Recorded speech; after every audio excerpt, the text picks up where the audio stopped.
Right బులెటిన్లో breaking update అయితే చూస్తున్నాం. తెలంగాణ శాసన మండలిలో జాగృతి అధ్యక్షురాలు కవిత కంటతడి పెట్టుకున్నారు. 8 ఏళ్లుగా ప్రజల కోసం తాను చేస్తున్న ప్రయత్నాన్ని అడ్డుకున్నారని భావోద్వేగానికి గురయ్యారు. పార్టీ మౌత్ పీస్ గా ఉన్న ఛానళ్లు, పేపర్లు తనకు ఏనాడు మద్దతు ఇవ్వలేదని వాపోయారు. తాను ప్రశ్నిస్తే కక్ష కట్టారని, కక్షగట్టి పార్టీ నుంచి బహిష్కరించారని తెలిపారు. బీఆర్ఎస్ పాలనలో అంబేద్కర్ విగ్రహం నుంచి మొదలు పెడితే అమర్ జ్యోతి వరకు ప్రతి దాంట్లో అవినీతి జరిగిందని కవిత ఆరోపించారు. ఉద్యమకారులు సూటిగా ప్రశ్నించే వారి పట్ల వివక్ష చూపారని కవిత వెల్లడించారు.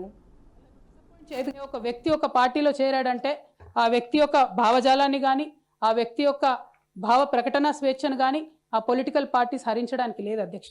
నేను గత 8 సంవత్సరాలుగా ఇండిపెండెంట్గా ఒక వ్యక్తిగా సంస్థను నడుపుతూ చేస్తున్నటువంటి ప్రయత్నాలని అడ్డుకట్ట వేయడానికి మొదటి రోజు నుంచే ప్రయత్నం జరిగింది అధ్యక్ష.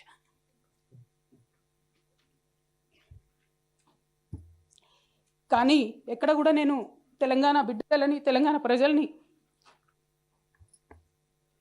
వాళ్ళను డిసప్పాయింట్ చేయదు కాబట్టి నవ్వుతూ పనిచేస్తూ వెళ్ళిపోయిన అధ్యక్ష. ఇప్పుడు నా దగ్గరికి ఎప్పుడు పెద్దవాళ్ళు, పైరవికారులు, కాంట్రాక్టర్లు ఎవరు రాలేదు అధ్యక్ష.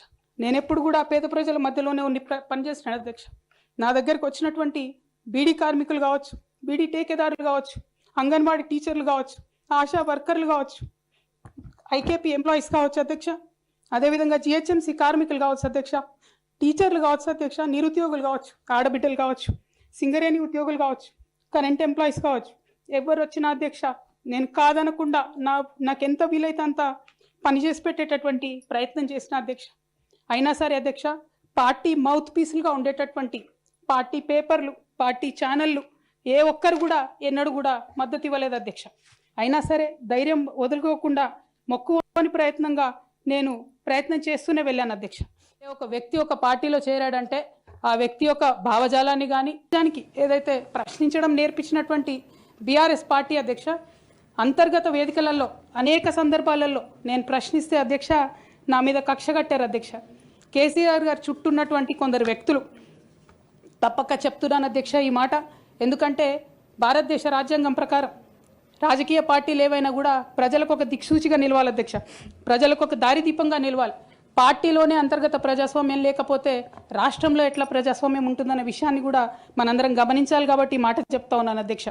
మరి కక్షగట్టి నన్ను ప్రశ్నించినందుకు పార్టీ నుండి బయటకు పంపించారని చెప్పక తప్పదు అధ్యక్ష. మొదటి సంవత్సరం నుంచే రాష్ట్ర స్థాయి నిర్ణయాలలో ఎక్కడ కూడా నా పాత్ర లేకుండా కట్టుబడి చేసినారు అధ్యక్ష. ఇవాళ ఆనాడు బాధపడ్డా ఇవాళ నేను సంతోషపడతా ఉన్నా అధ్యక్ష. ఎందుకంటే అధ్యక్ష, ధర్నా చౌక్ రద్దు చేయడం అనేటటువంటిది ప్రజాస్వామిక హక్కుల్ని కాలరాయడంలో మొదటి మెత్త అధ్యక్ష. ఆనాడు ఇంటర్నల్గా ఎంత ప్రొటెస్ట్ చేసినా కూడా రాష్ట్రం వచ్చింది, ఇప్పుడు ధర్నాలు ఎందుకు, దరఖాస్తులు లేవు, ధర్నాలు లేవు, అన్ని పనులు చేసి పెడతామని చెప్పుకుంటూ వెళ్ళడం జరిగింది అధ్యక్ష. అట్లానే రైతులకు జరిగినటువంటి అక్రమ అరెస్టులు అధ్యక్ష, ఇవాళ ఒక్కొక్క దగ్గర నుంచి రైతులు మాట్లాడుతూ ఉంటే బాధ తట్టుకోలేకపోతున్నాం అధ్యక్ష. అదేవిధంగా పార్టీలో జరుగుతున్నటువంటి అవినీతి అధ్యక్ష, ప్రభుత్వంలో జరుగుతున్నటువంటి అవినీతిని ఎప్పటికప్పుడు నేను వారి దృష్టికి తీసుకెళ్లడం జరిగింది అధ్యక్ష.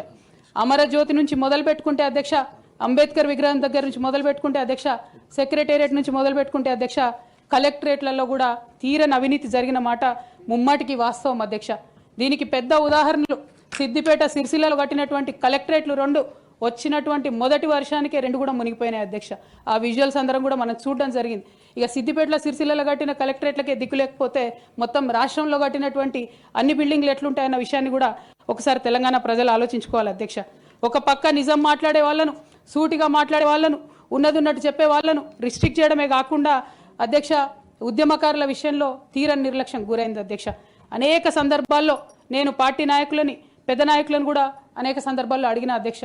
వేరే విధంగా సహకరించకపోతే, వేరే విధంగా వాళ్ళకి హెల్ప్ చేయలేకపోతే కనీసం సీఎం రిలీఫ్ ఫండ్ కింద మనిషికి 10 లక్షలు ఇద్దాం, ఎక్కడోళ్ళు అక్కడ సెటిల్ అయిపోతారు అధ్యక్ష అని కూడా అడిగినాం అధ్యక్ష. అది కూడా చేయలేదు.